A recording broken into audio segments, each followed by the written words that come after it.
Thursday insights for the 1 Degree Outside Weather Network. Danielle Noyce here, and we're leading into a messy Friday. A little bit of everything on the way. Snow, freezing rain, sleet, rain, depending on location. The biggest impact will be Friday evening and overnight. Snow showers linger on Saturday, and then we're monitoring a nor'easter track for Sunday night and Monday. Plenty to get to in this video. We're going to start briefly with the snow depth map across the country. I mean, the winter sports enthusiasts, this has been a great season. Across the Northeast, we're in a bullseye, Northern Plains, Upper Peninsula of Michigan, and some record-breaking snow recently out west where they're making up for lost time, and that's thanks to an active jet stream. Pacific energy coming in with a parade of storms, and that will continue over the course of this week, and that also means additional rounds of snow that will be measured in feet in portions of the Intermountain West, the Sierra Nevadas up to the Cascades as well, and into the Rockies on Friday. Meanwhile, here's our storm system draped from the Great Lakes to right here in New England. That trailing cold front down across the southeastern United States will help to focus a couple thunderstorms during the day on Friday,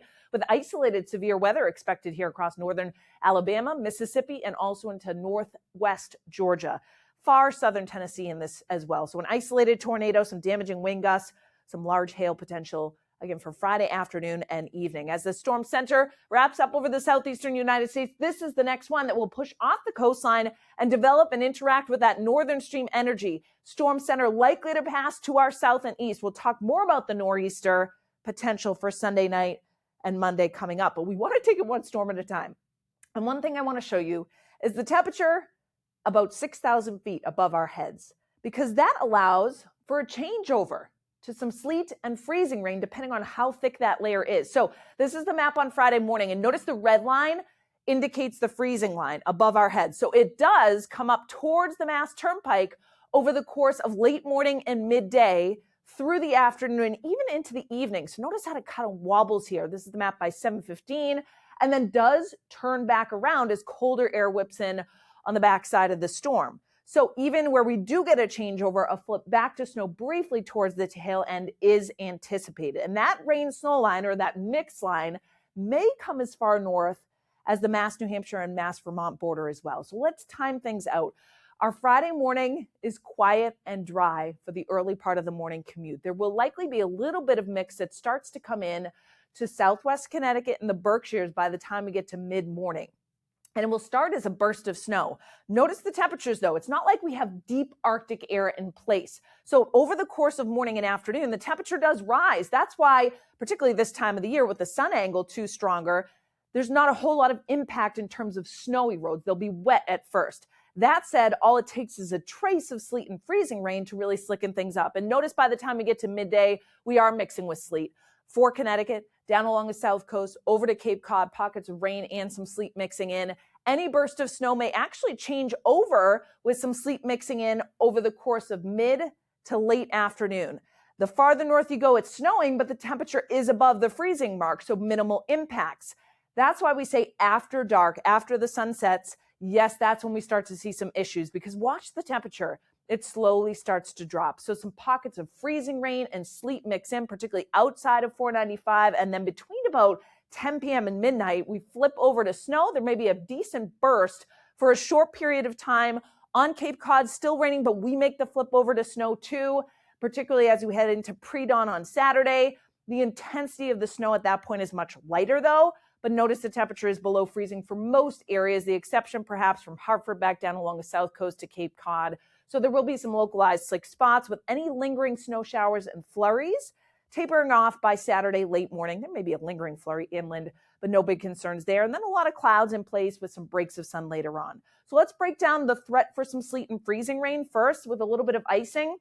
Bottom line with this is I don't anticipate any outages, but any sort of light icing, that thin glaze that can occur, again, from late morning through the afternoon to even early evening hours, will create some slick travel. So think outside of 128, especially the 495 belt and through the Worcester Hills, but also down into northern Rhode Island, much of central and northern Connecticut, in through portions of the lower Connecticut River Valley and into the Berkshires as well. So all the pink shaded areas you see here, that's the greatest chance of picking up some of the sleet and freezing rain that mixes in, probably 1/10 of an inch or less though. So again, all it takes is 1/100th to really slicken things up. So again, be mindful of that if you are going to be traveling, especially Friday afternoon and evening.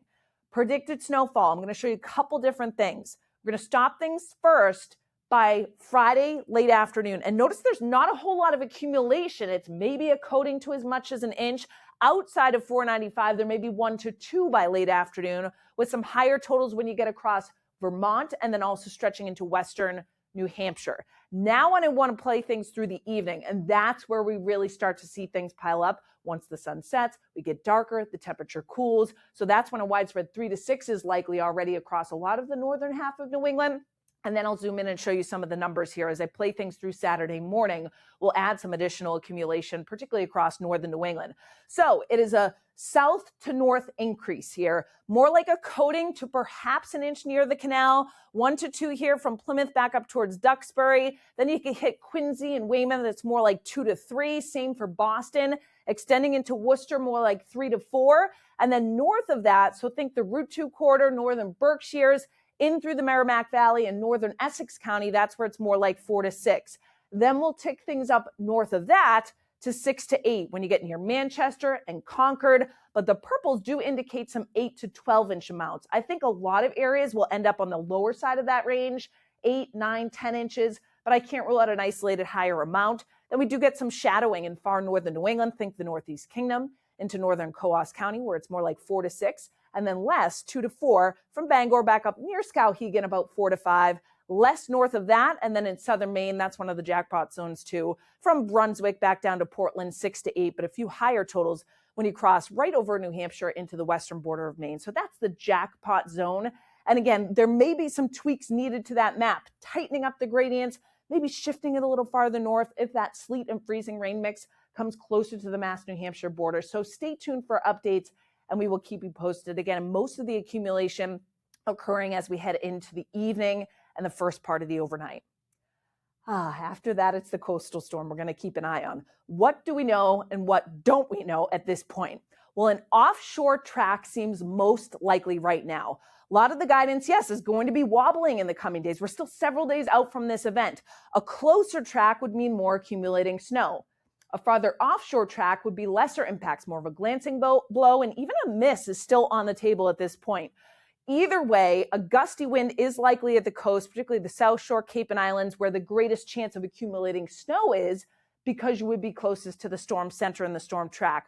But the accumulation is TBD. It would just not be responsible to put out a map at this point when the track needs to be kind of narrowed down. What we can show you is the probability at this point of an inch or more of snow. And you notice for southern New England, it's about a 30% chance north and west of Boston, less north and west of that, and then about a 50% chance to 70%, the greatest chance of an inch or more coming south of Boston back down to the Cape and Islands closest to the storm center. Probability of 3 or more inches of snow at this point is fairly low north and west of Boston, but again, jumps up to about a 30 to 50% chance for the South Shore and Cape Cod. So bottom line, you can imagine if the storm track's closer, these percent chances would increase. Similarly, if the track is a little farther out to sea, even a difference of 20 to 50 miles would make a huge difference in terms of the percent chance of more accumulating snow. Again, time frame of that will be Sunday night into Monday. So we'll keep you posted. You can, of course, track everything in our free 1 Degree Outside weather app. It is the only weather app you need. Search 1 Degree Outside weather in the App Store and Google Play. Thanks so much for watching. We hope you enjoyed this 1 Degree Outside video. Get exclusive content, support the mission at membership.onedegreeoutside.com. And don't forget, free and 5 stars on the App Store and Google Play. Search the number 1 Degree Outside weather.